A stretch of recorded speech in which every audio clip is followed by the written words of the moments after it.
রাজধানীতে রয়েছে এরকম অসংখ্য খাল। এটা রাজধানীর শেওড়াপাড়া আনন্দবাজারের মাঝখান দিয়ে এরকম একটি খাল প্রবাহিত হয়েছে, যে খালটি দিনের পর দিন দখল হয়ে যাচ্ছে, কিন্তু দেখার জন্য কেউ নেই।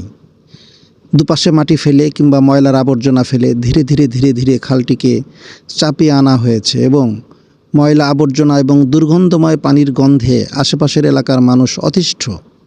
অথচ এই খালটি যদি সঠিকভাবে প্রবাহমান থাকতো, তাহলে এলাকার সুয়ারেজ সিস্টেমটা যেমন ঠিক থাকতো, ঠিক তেমনি ওয়াটার বাস সার্ভিস চালুর মাধ্যমে এক প্রান্ত থেকে আরেক প্রান্তে সহজে যাতায়াত করা যেত। এই খালটি দিনে দিনে দখল হয়ে যাওয়ার কারণে একটু বৃষ্টি নামলেই চারপাশে বন্যা পরিস্থিতির উদ্ভব হয়।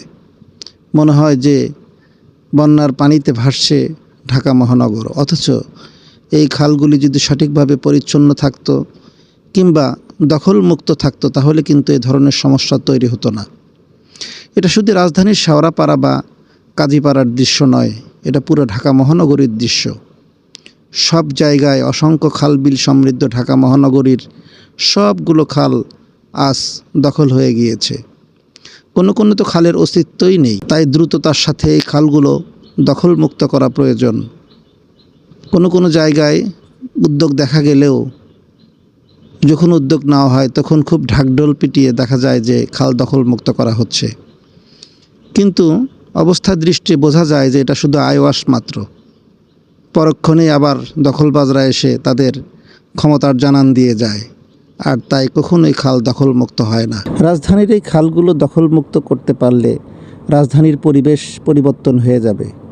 ওয়াটার বাস সার্ভিস চালুর মাধ্যমে রাজধানীর আভ্যন্তরীণ যোগাযোগ ব্যবস্থার যেমন উন্নতি হবে, ঠিক তেমনি খালগুলো প্রবাহমান থাকার কারণে মানুষের স্বাস্থ্য এবং পরিবেশের ব্যাপক পরিবর্তন আসবে।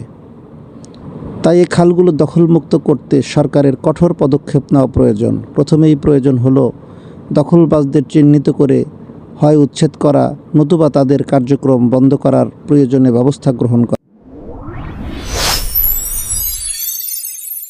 Voice of Atiqullah Arefin Rasel. দর্শক, দেশের দক্ষিণ পূর্বাঞ্চলে এখন এক ভয়াবহ দুর্যোগ পরিস্থিতি বিরাজ করছে।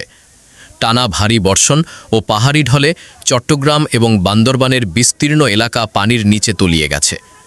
অনেক সড়ক ডুবে যাওয়ায় যান চলাচল মারাত্মকভাবে ব্যাহত হচ্ছে। কোথাও কোথাও পাহাড় ধসের ঘটনায় যোগাযোগ বিচ্ছিন্ন হওয়ার খবরও পাওয়া যাচ্ছে। সবচেয়ে উদ্বেগের বিষয় হল বান্দরবানের সাঙ্গু ও মাতামুহুরী নদীর পানি বিপদসীমার ওপর দিয়ে প্রবাহিত হচ্ছে। নির্মাঞ্চলের বহু গ্রাম প্লাবিত হয়েছে। আশ্রয়কেন্দ্রে যেতে হচ্ছে অনেক